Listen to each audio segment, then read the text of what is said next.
La forêt d'exception du champ de bataille de Verdun dans la Meuse. C'est là qu'on vous emmène aujourd'hui. Un musée à ciel ouvert de 10 000 hectares, un site unique que certains proposent de vous faire découvrir.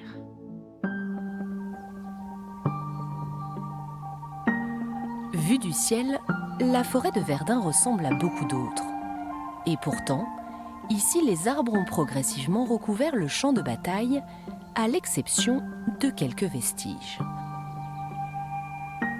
Pour en percer tous les secrets, c'est sur ces sentiers qu'il faut s'aventurer.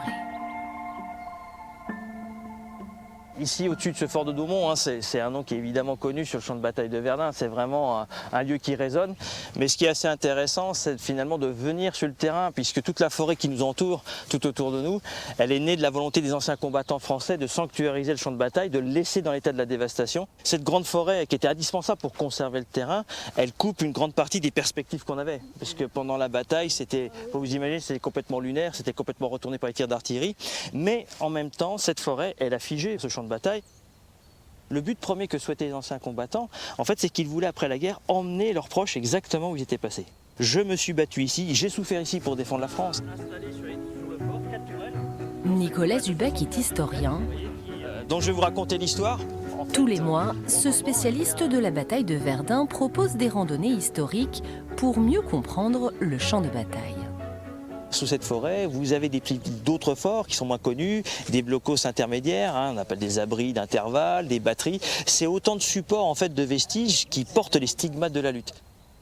C'est impressionnant de voir ces vagues qui n'ont pas été modelées par la nature, mais qui ont été modelées par l'acharnement des combats qu'on a connus ici, et en premier lieu l'acharnement des bombardements. Une forêt unique et un musée à ciel ouvert qui ne laisse pas ses visiteurs indifférents. Vous avez encore 80 000 personnes sous vos pieds, quoi. Ça, vous ne pouvez pas l'oublier. C'est exceptionnel, le terrain de Douaumont, enfin de la bataille de Verdun. Il est témoin, c'est un témoin permanent qu'il faut conserver pour l'éternité. Ne pas oublier, entretenir la mémoire, même de ce qui a disparu. À une quinzaine de kilomètres, en plein cœur de la forêt de Verdun, Beaumont-en-Verdunois est l'un des 9 villages entièrement détruits durant la Grande Guerre. Il ne sera jamais reconstruit. Alors ici, il y a le presbytère qui était là. Et puis après, tout le long, vous voyez les pierres, c'était l'emplacement des maisons qui étaient là. Nous sommes là pour montrer que, qu'est-ce que c'est qu'un champ de bataille? Regardez, il n'y a plus rien. Il y avait quand même 189 habitants en 1914. Il n'y a plus rien. Plus aucune maison. Jean-Pierre Libert est la 5e génération à occuper la fonction de maire, un maire sans administrer, mais avec l'envie de partager l'histoire de son village. Ici se trouvait initialement l'église qui a été détruite. Et en 1933, ils ont reconstruit ce qu'on appelle abri-chapelle. Et puis donc elle est merveilleuse avec cette particularité, c'est d'avoir une cloche qui s'appelle Marie-Apolline. C'est une cloche en lin. Elle est merveilleuse.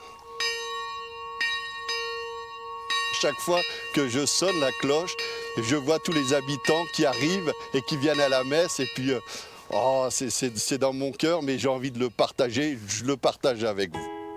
Régulièrement, Monsieur le maire ouvre sa chapelle aux visiteurs et aux écoles. Depuis peu, un circuit permet également de relier les villages détruits et de découvrir une petite partie de la forêt de Verdun.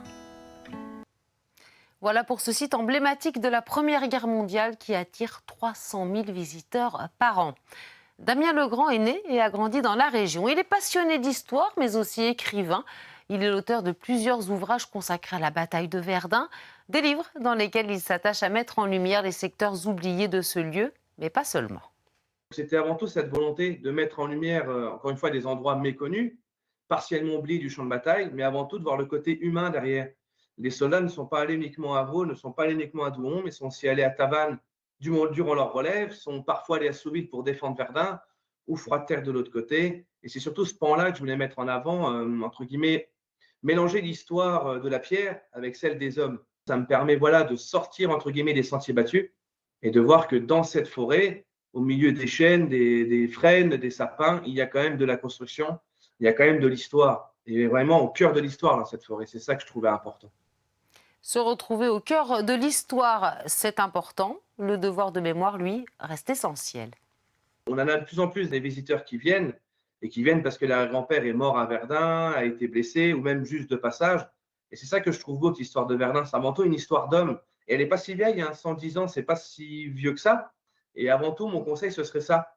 Se documenter déjà sur l'histoire familiale, s'imprégner des lieux juste ensuite, bien se rendre compte ce qu'a pu vivre cette génération brisée d'hommes de 20 ans.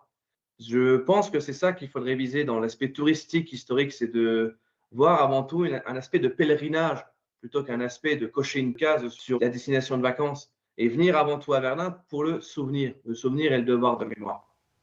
L'écrivain Damien Legrand, autre artiste pluridisciplinaire, lui, Thibault Lucas.